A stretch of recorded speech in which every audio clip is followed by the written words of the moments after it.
Hi there, this is Michael.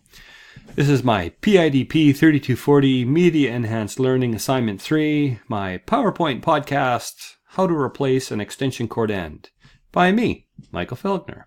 So, without any further ado, we're going to get going here, and we're going to take a look at how to strip the wire, the correct cord end to use. You can see we have a 3-prong cord because we're using a 3-conductor wire. So we're going to go from, that's where'd my mouse go? We're going to go from here to here.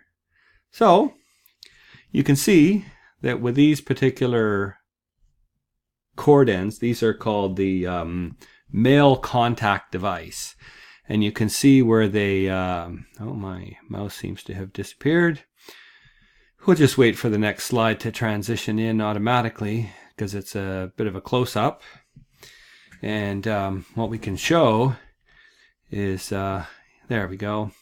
So you can see right here the little detent. There's also a detent here. This one has an internal detent, and that's to show you how to line it up. It actually won't key in unless you actually get those lined up.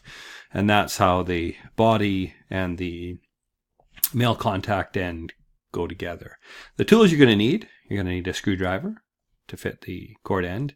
You're going to need a utility knife and some really good quality wire strippers.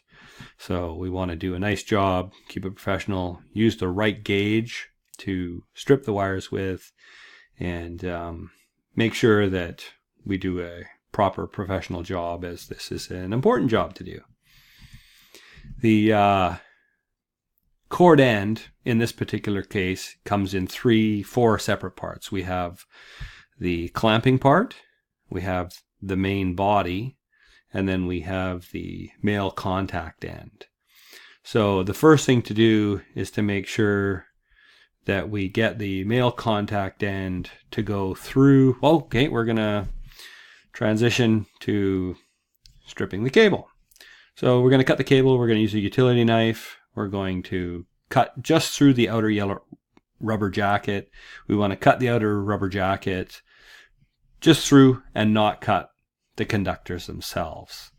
So we will just wait for our transition again. Here we go.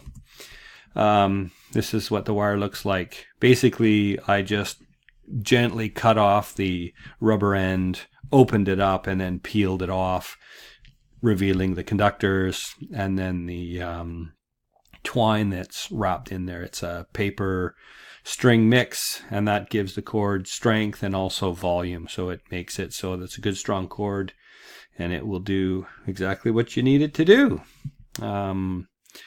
This is separating out the conductors so that we can remove the string and the paper and just leave the conductors, the outer jacket, in a nice clean, as short as possible, but long enough to allow us to do what we need to do. You can see that the cables are almost as long as about half the length of one of my fingers, about like that long. Okay, so we've removed the outer jacket, we've removed the paper and the string, and all we're left with is the 3 conductors. We got them cut to the same length, and you can see there's 3 separate conductors, a green, a white, and a black. Green is the ground, white is what we call the identified conductor, and black is the power conductor. The green conductor goes to the green screw. That's the grounding screw. So as you can see inside the male body, or the part of the cord end, the male contact end, the ground has a green screw. We're going to put the green wire, after it's stripped, into the green screw so that it's nice and tight, not too tight, but firm enough to hold it steady and make sure it doesn't just come loose. The silver is the identified conductor. So this is the identified, the white wire, or otherwise known as the neutral conductor. In a cord end like this, it's a identified conductor, and you can see that there's a very distinct color of silver on that contact body. So like right here, you can just spin that around. you can see the color quite readily. So it's very important that the white wire goes on to the silver conductor. Silver being the identified conductor. Oh, we missed one. It jumped ahead on us because we bumped it. So we're just going to go ahead to the black wire. We're going to strip the black wire. As you can see, we are going to use the right gauge of the wire strippers to strip. We don't want any little wire ends to come loose. We're going to strip all 3 wires. And one of the things I like to do is when we're doing this, I like to twist the wires together in this fashion so that the wires are nice and tight. If you need to trim them a little bit, you can trim them. You don't get little frayed ends or a couple of loose wires that are hanging loose. It's all nicely tight and wound around. And this is the proper gauge. Some of the receptacle ends have a gauge on them, some do not. Yeah, basically you can see it's important to put the body onto the wire first. So that goes on.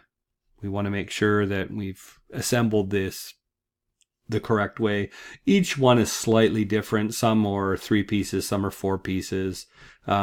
This one that I'm holding up here, this one has a metal piece. So you can see there's a rubber boot that goes over the wire first, then it passes through the body and then into the male receptacle end. You want to make sure that the wire goes all the way in and that the wire is stripped enough so that it's not pinching the outer insulation where it goes into the screw terminal. We want to make sure that those are in proper, clean, good and tight, not too tight so that they're stripping out, but tight enough so that it holds it the way it should. So this is the way it can look when it's all done. You can see there's a little bit of extra wire sticking out.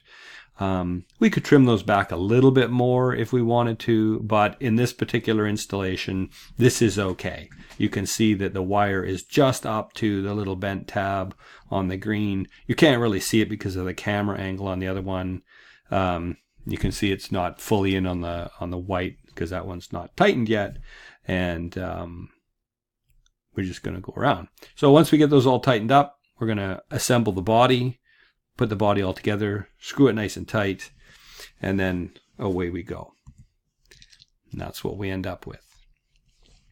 Nice, professional looking, good and tight. You can see that the rubber boot from the cord goes right into the back of the receptacle, and go from there.